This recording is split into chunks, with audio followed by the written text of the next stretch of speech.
What is going on, everyone? This is Body Code Games, and I am Cody. So today we are going to do a RPG developer Bakin tutorial. We're going to play around a little bit more with cutscenes. I've been getting a lot of comments of people want to see more cutscenes, and that's what we're going to do today. We're just going to do another smaller, simple one. I'll kind of want to show different aspects and different stuff you can do with RPG developer Bakin.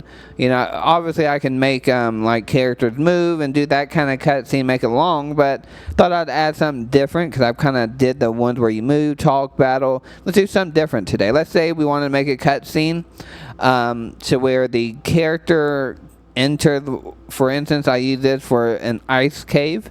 And you're walking and a piece of ice comes falling from the sky and you dodge it at the last minute and don't get killed by it.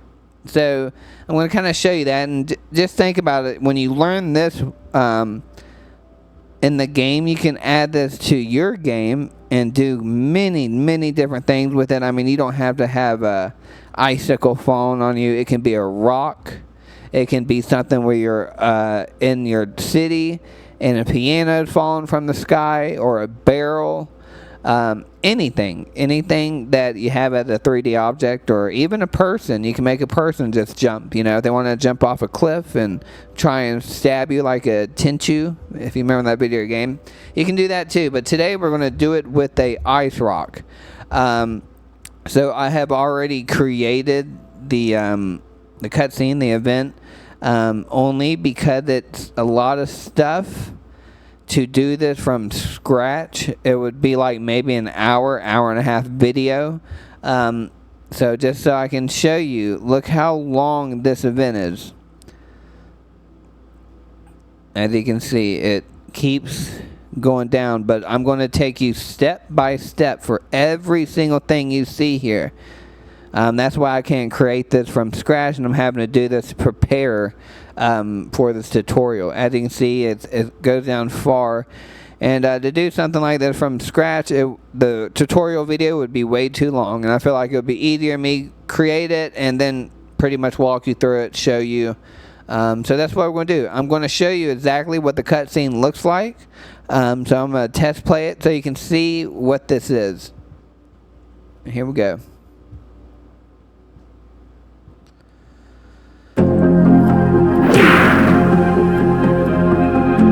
What the?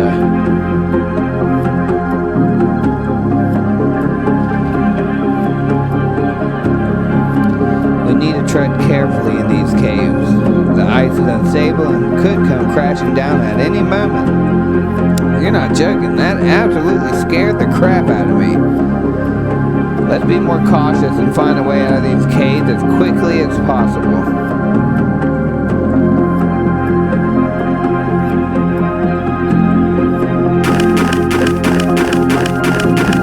There we go, that is the cutscene. And you can go back and the ice will be gone. So I'll show you how to delete that as well. How to delete your event, hide it, or whatever.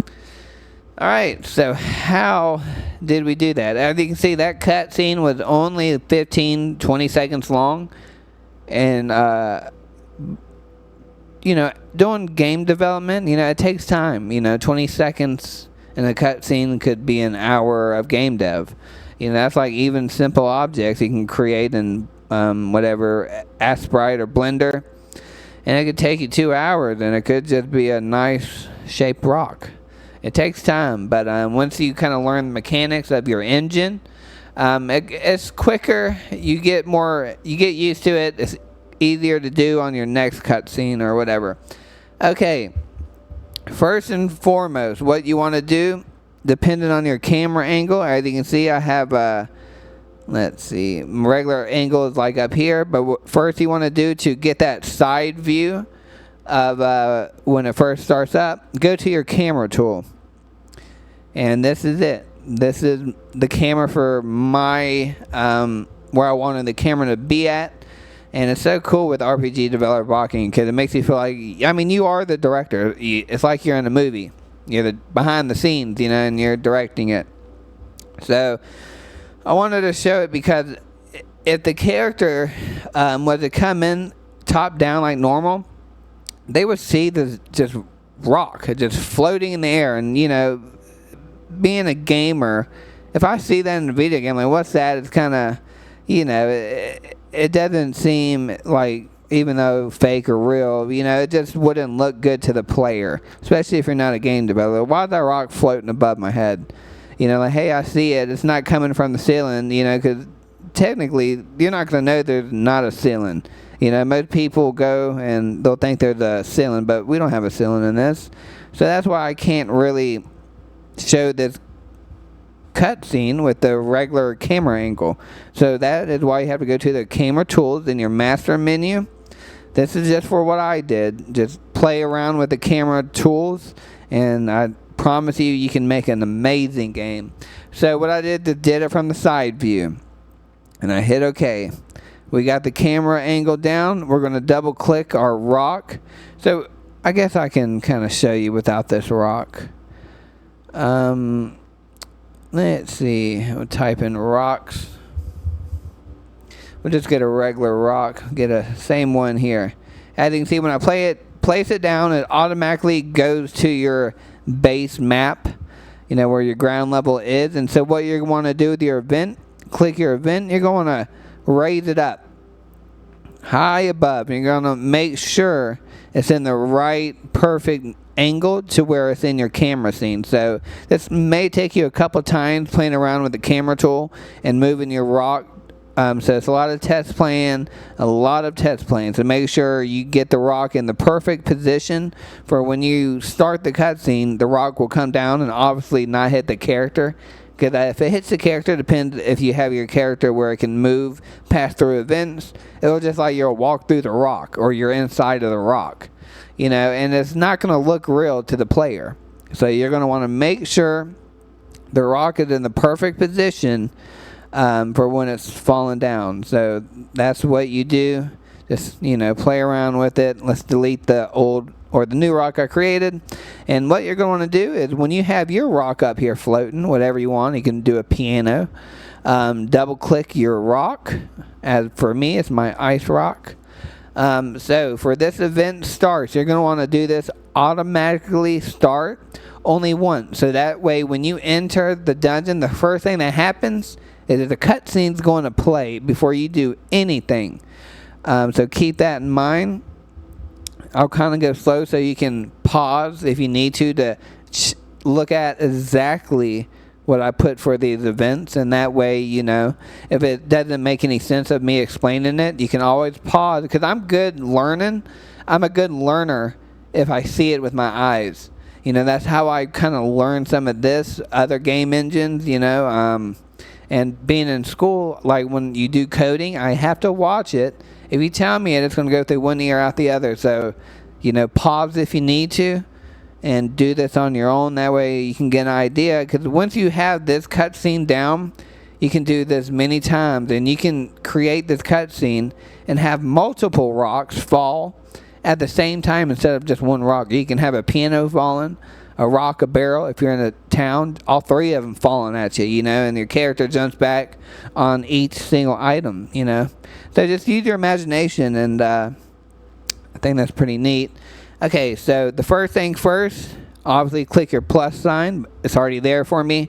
And you're going to click your camera playback. So what that is, it's your camera tool where we pick the perfect camera angle. When I showed y'all, it's at the side. And you click mine. I called my cutscene camera the Ice Fall. You know, it helps me. Just name it. That way you won't be confused when you look at the cameras. So that's the first thing first. And pick your camera. And we already done that. And then next, you're going to want to... This is for what I did. Because I changed my player speed. Because if you remember it at the beginning of the cutscene, I'll replay the cutscene as we go along so you understand what I'm talking about. The player speed, when it's on normal, he moves way too fast. Particularly when I'm doing cutscenes, I like to have my character move slow. Because when he moves fast, it's way too quick. So first thing first is I change the player movement speed to slowest. That's the last one, -3. All right. And then the next one, now this is, he's moving up front. And the next thing I want to do is play a sound effect, as in like the rock or whatever is falling from the sky or the ceiling, and it's making a swoosh sound.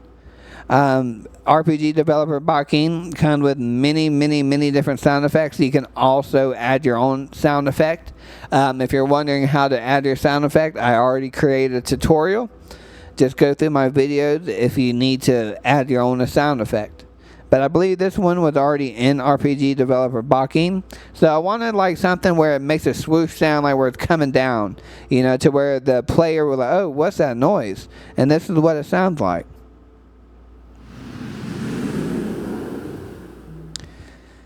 You may not be able to hear that, because I couldn't really hear it. But, hold on. You can hear it faintly. It's like a wind blowing. But when you're playing the game, it's louder than it is right now. And then what you're going to want to do for your event stays up there until you create another command in your script to make the event fall, to make your object fall.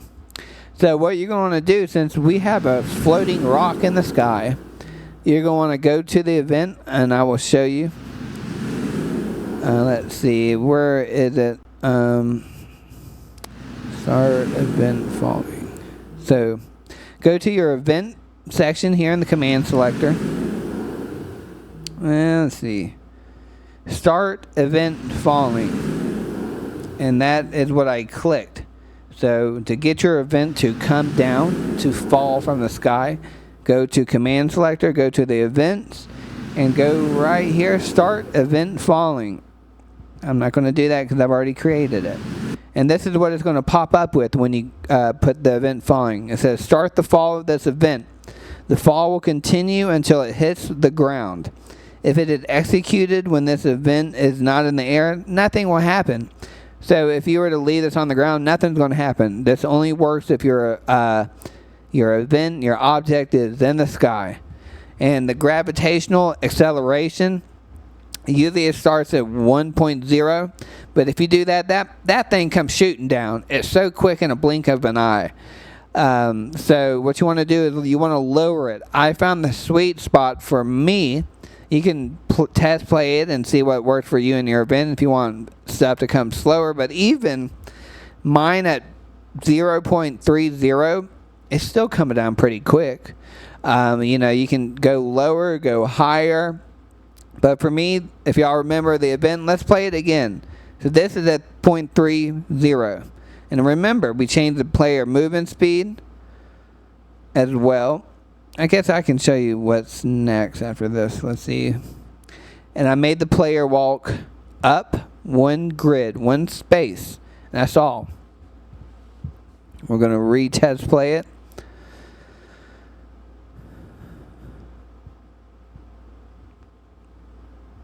And watch the rock, how fast it's falling. And that's only at 0.3. You see, it was moving pretty fast. So, just imagine what 1.0, that sucker, you barely blink and you'll miss it because it's going that fast. So, what we learned so far is creating our camera. We changed the player speed to -3. And did you see the player walk up before it hit the ground? If he were to do a normal player speed movement, it would have been too quick for the cutscene. So you want to make it look more realistic, you know, to where the player's not running, you know, one step. So when you do change the player movement speed to the slowest, it makes it look better in a cutscene. It gives the player, the gamer, you know, that imagination of like, oh, you know, it makes the player feel more involved with the game. If you have it normal, it doesn't look right. And you know, you get lost like, well, I am playing a video game. You want the player to feel like he is in the video game, you know, not something he's watching. Okay, so we did that. We made the player walk up one grid, And this is what I did because the rock is still falling from the sky. I wanted to make the player wait a specific time before the next command starts. So how do you wait a specific time? You go to your plus, and you go all the way down here in your category. You're going to want to click Control. When you do that, you're going to want to click Wait Specific Time, and this will come up. You can do 0.5 seconds, 1 second, 20 seconds, 30 seconds, and it will wait. Nothing will happen after that until that time you put in here finishes. So keep that in mind. I only made it a half a second just to give it, because you don't want the player to walk up and the rock's not even there, so you're waiting a half a second, and then I put play sound effect. And how do you do that? Did I show you on the top one? I don't think I did. I'm sorry. So we'll kind of go back. We're going to play another sound effect, and how you find your sound effects, you go to your categories. Again, you can pause and just watch me. And you want to play sound effect. BGM is the music in the background that plays like a loop. Sound effect is like noises, whether it's like a gunshot, a bang, or a healing potion. That's the sound effect. You're going to click play sound effect. And you'll have volume, sound effects, anything, but let's delete that. So the sound effect I did for the rock to hit the ground to make it sound more believable, you want to, remember earlier I made the swooshing sound, like it's falling from the sky and the player hears shh. And then what happens when the rock hits the ground? Bang, and that's the sound I wanted to do. So I tried to find the perfect sound for it, and that's what I came up with. That sounds like a rock hitting the ground to me, doesn't it? So, perfect. And I adjusted the tempo for it, too, to make it faster. So, RPG developer Bakin, the sound, the music, you can adjust it. So, you can put a song in there, and you pretty much have 7 to 8 different tempos. Kind of like different songs, to be honest, because they all sound different. So, we started out with the camera. The cutscene, the player walks up one spot, you hear the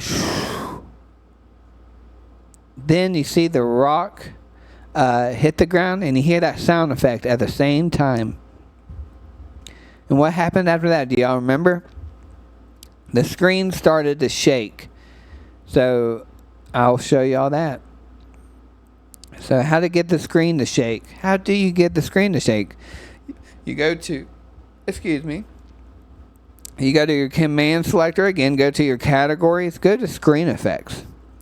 And maybe I can do a video of the events of talking about every single one here. Would y'all like that? Okay, so go to your screen effects, and we want the screen to shake, because when the rock hits the ground, everything shakes, it makes the player believe it. And if you're playing this with a controller, you can get your controller to vibrate too, to make it feel more real, which I love.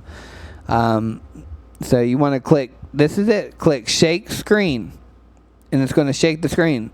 And it's going to ask you, how long do you want it to shake for? And you have 3 different selections of the shaking strength: weak, middle, strong.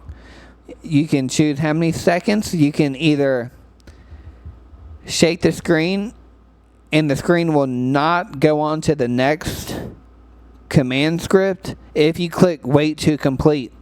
If you do not click wait to complete, let's say you put a 20-second shake and don't click wait to complete, it'll shake for 20 seconds, but it'll also go through with the rest of your script, which is pretty neat. So I only shook it for 2 seconds because it's just a rock hitting, and it vibrates the whole screen, shakes it. And then, so not all characters, you may have to create your own character, but I made my character Neil. So this is not with RPG developer Bakin. You'll have to either go to Asprite or go to AD Character Creator and import your own characters. So I could skip over this because the motions and the character that they come with do not have all these motions. So I'll skip over this, but I can go through with it anyway, just to show you can change the motion of your character. As you can see, this is how many motions my character has. I put him at kneel. Remember, he was standing, but when that rock came down, I put him on kneeling, you know, because like it vibrated him to where he fell on his knees. And you know, you find your motions. Some of them come with let's see what the base game comes with.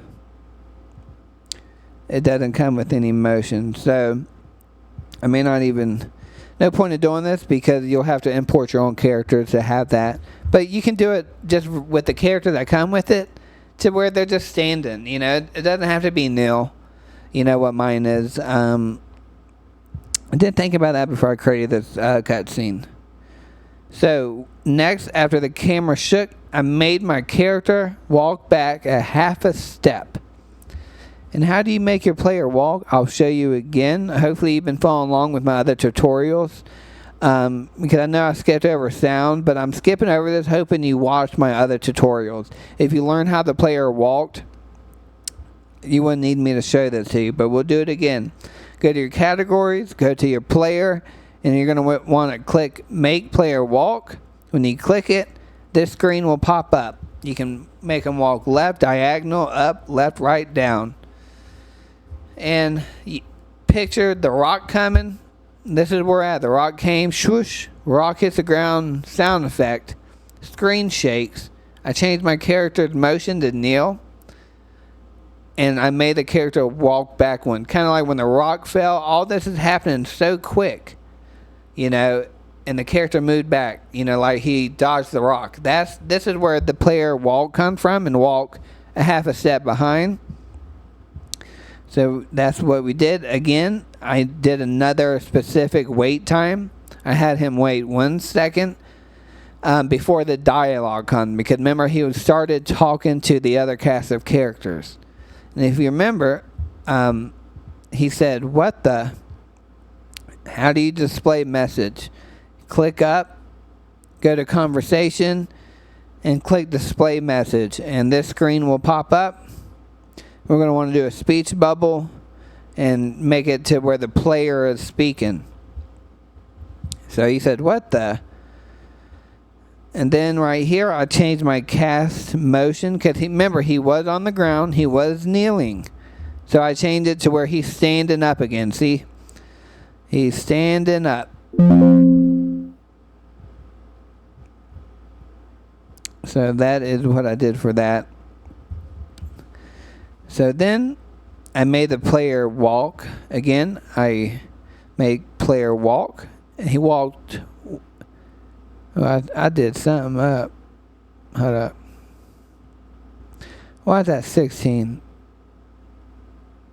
I'm going to save this, actually. But I made him walk 2 spaces. I don't know why it went up that many. Oh, maybe it was 2. I think I did 1. 1 left. Then I made the player again walk 3 grids up. So well, let's replay the cutscene to show y'all to where we're at now. I do not want to save because I clicked something. Alright, let's test play it. And I'll play up to where we're at so you can understand it better. See where the character kneeled, and I put the weight on there too. What the?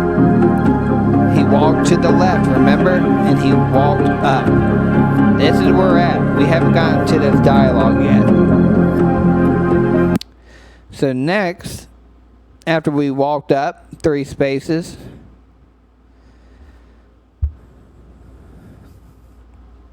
I changed the player orientation. So what that means, since I have a cast of characters in my party, so just imagine if, unless you're playing single, like with 1 person, but more than likely, depends where you're at in your video game, you got 2 to 3 to maybe 4.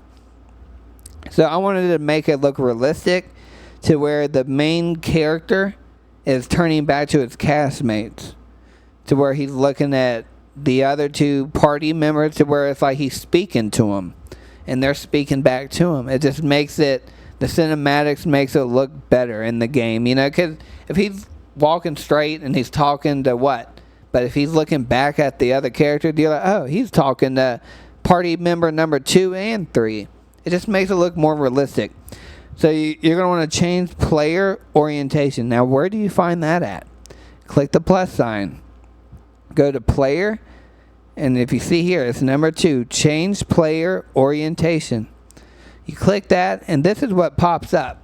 Simple, left, right, up and down. And you can also face specific angle if you need to go diagonal, if you need to, but we're not. And we're just going to hit face down because you got to think, the camera starts at the beginning of my cave. You just got to remember where your map orientation is set at when you create your map. And that is how you figure out the direction you want your character face. So, next, what did we do? We displayed text again. So, just remember, I'm not going to repeat it. I put display message. And I wrote out some dialogue for them talking back and forth. Remember, the character is looking at my castmates, and he's speaking to them. You know, that's why it looks more realistic. That's why I had the dialogue and the character orientation. So it's just the next 3 scripts. Same thing, and we're just dialogue for the player to read, you know, get more engaged in the video game. And let's see, this is the last bit. Let's be more cautious and find a way out of these caves as quickly as possible. And then I make the player walk again. So we've already went through the walking stage. But this time I'm having him walk up 5 spaces. Again, I'm going to make him wait half a second.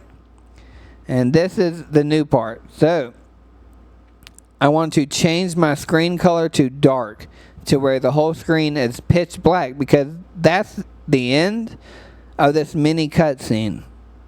So why am I putting it dark? Well, for one, I have to change. I don't want that ice block in my map anymore, so I have to get rid of it. You can leave it in yours, but you still have to get rid of it, because if you do not, your rock will still be floating when you enter back into this map. So this is why you have to get rid of it, because if you don't, your rock will still be floating in the sky, but you can still have your rock at the beginning. You'll just have to recreate another event. Hopefully that's making sense. And this is why you want to delete it, because you started the rock at the top and it's in a loop. It automatically starts when you go to that map, no matter what, unless you were to create a switch to end that. And we're going to create a switch. So that is why I'm darkening my screen. Where do you find brighten and darken screen? You're going to want to hit the plus sign. And you're going to go to categories again. Go to screen effects. If you come down here, you'll see brighten or darken the screen. Now, once you darken your screen, you will not see nothing at all until you create another command script to where you do the same event or the script, or it's brighten, darken, but instead of hitting darken, you hit brighten. And then that is when everything, you'll see your player, you'll see everything again and it's back to normal. If you don't do this, your screen's going to be black. The player's going to, you can't play the game anymore. So, but I'm going to show you why I darken the screen. Because I want my camera playback to go back to the normal camera angle. You know, and sometimes it looks better when you darken the screen. Because if you do not darken the screen, it'll go from my original camera and just go back there. It's just way too quick. It doesn't look professional, like a professional game. You know, it just looks like, it looks shitty if you do not darken the screen. That's why I do that, because it makes the game look better. You know, if you didn't darken the screen, it's just going to zoom back into the other camera. The camera's off, you know, when you don't do that. You'll understand when you play around with it, and that's why I like to darken and brighten my screen every time I change the camera in the video game. So, how do we change back to the normal camera? we go click to this plus sign and go to your screen effects. Go to cameras and hit camera playback. When you hit camera playback, it'll come here and it'll list all of your cameras for this map only. So remember at the beginning of the tutorial we created in the camera tool or cutscene, and I named it Icefall. That's what it's at currently. But we want to go back to the normal camera. That's all you want to do. And then you remember we changed our player movement speed to slowest. You want to change it back to normal, because after this event and you go back to playing your game, the character's going to be moving slowest or whatever you chose it on. We don't want that. You don't want to be walking like a snail throughout the rest of the game. That the person playing your game will throw that controller and quit. So we want to change the player's movement speed back to normal. How do we do that? Click the plus sign, go down to your player, and let's see, where is it at? Change player movement speed. And when you click that, this will pop up. You'll have different selections. We were at slowest. We want to go back to normal. And click that, and we're good. So now when the gamer playing again, it's back to normal. And next, now keep this in mind. We are still in dark mode. The player cannot see what we're doing right now. It's tricking them. So next, I teleported my player, because if you don't, for some reason, in RPG developer Bakin, if I left my player there, they'll see the rock for some reason float. I have no idea why. It could just be a glitch, and it could be fixed in the future from the RPG developer Bakin team. But I could not find a way to fix it. And that's why I'm teleporting my player just a few spaces above to where we're at, to where the player cannot see that rock anymore. Because when I turned my camera on, and when I didn't do this, for some reason, the rock like jumped for a split second. And you know, the gamer see that, what the hell's that? It just doesn't look professional, doesn't look good. So I was like, well, they don't know because the screen's dark, and they did see my character walk up out of the camera angle, so they could have walked down further in the cave. And that's why I placed them further down in the cave. You know, it doesn't look bad, because they knew the character was walking. If I left them right there where the ice is, they're going to see that ice block jump. And it didn't look good. You know, I don't know how to fix it. It could just be a bug. This is still in early access. And it could be fixed. I just don't know why my ice block was jumping when I turned back the screen on. So that's why I teleported my player to a few steps to where the rock is out of sight, so they don't see that for one split second. How do you teleport player? You click the plus sign. You go to player in the categories. You click teleport player right here. And then when you do that, it says specify from the map. And you want to click this where it says the destination, to where you want to choose where the character gets placed at. So let's move them up here a little further up and see if that looks any better. We'll move them up here. As you can see, this is where the rock is. I want to have it where the camera is not in here, because for some reason this rock was jumping. Don't know why. Don't know how to fix it. But I mean, this is like all game engine. There's sometimes bugs happen, and you got to find a way to either fix it or work around it. Since I don't know how to really fix this, I spent about 45 minutes trying to figure out a way. Why is my rock jumping? I have no idea. So I started thinking more and more, like, how could I make this look okay? And I was like, well, let me teleport the player. The gamer won't know, because I put into motion that he was already walking away from this rock. So the player's not going to know, and we both win. The player wins, and I win. So that's why I teleported the player here. Click OK. And then what you're going to want to do is you're going to go over here and add another event. How do you do that? Go to your sheet list, click this plus sign, and you'll have number 2 pop up. What are we doing with number 2? So, you're going to want to have to create another event switch. If you haven't watched my tutorial on event switches, I recommend doing that before you do this tutorial, because you're going to want to know how to create a switch. So I'm not going to go into detail of how to do that because I've explained in another tutorial, but if you watch it, you'll understand what I'm talking about. You're going to add a sheet condition. I named this new event switch Ice Rock. So this command script will not work at all unless this event switch is turned on. And for this event switch, it's automatically start only once. And I changed this event to make it disappear. Because remember when we leave the ice cave and come back, my rock was gone? So I didn't want it to stay there. You can change it to where if you wanted it to stay there, go for it. But I wanted it gone. That way, it's not supposed to be there because it fell from the sky. Mine with the glacier, it kind of melted, whatever.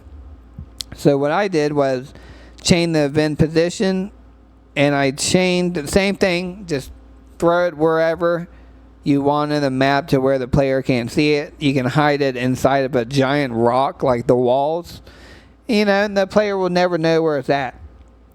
And, it's just in there and they won't know. But that's where I threw it.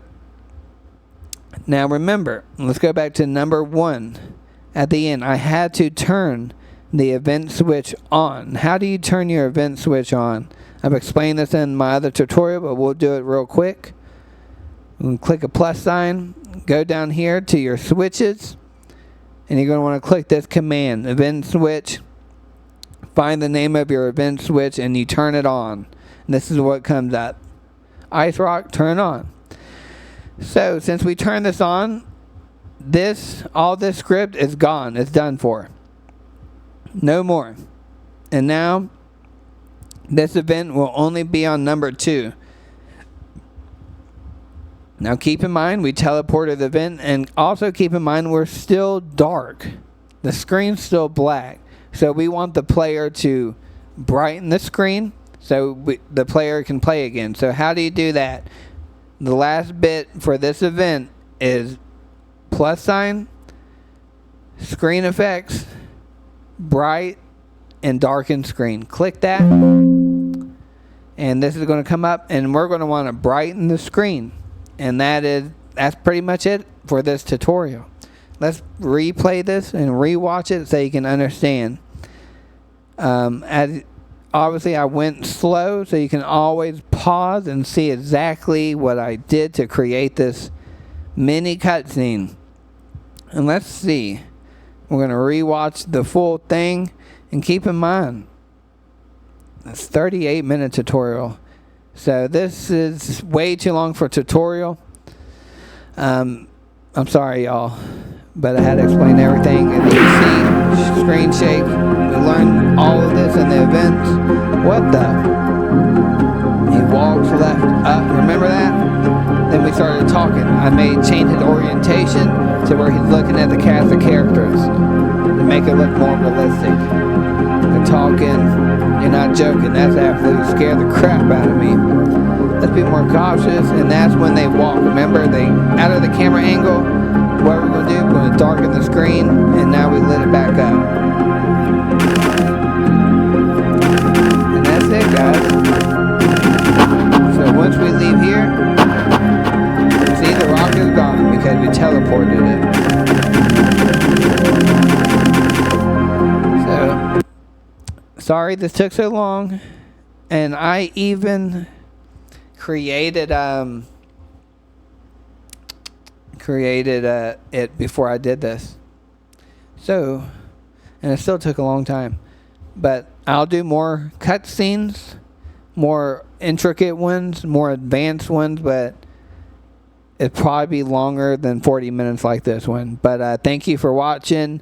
Wishlist Besotted is on Steam right now. The demo is playable. We're doing Intern Steam Next Fest, I believe. Besotted is the first big game made from RPG developer Bakin that will be released commercially, full game, 20 plus hour gameplay. I know there's some mini games, but this is like the first, I believe, full length video game made in RPG developer Bakin with a 20 plus hour game. So I'm excited for that. I'll announce a release date in the next month. So be excited. I'm excited. Till the next tutorial, comment below if you need help, questions, or something about what we just learned. And thank you for watching. I'm Cody. This is Body Code Games.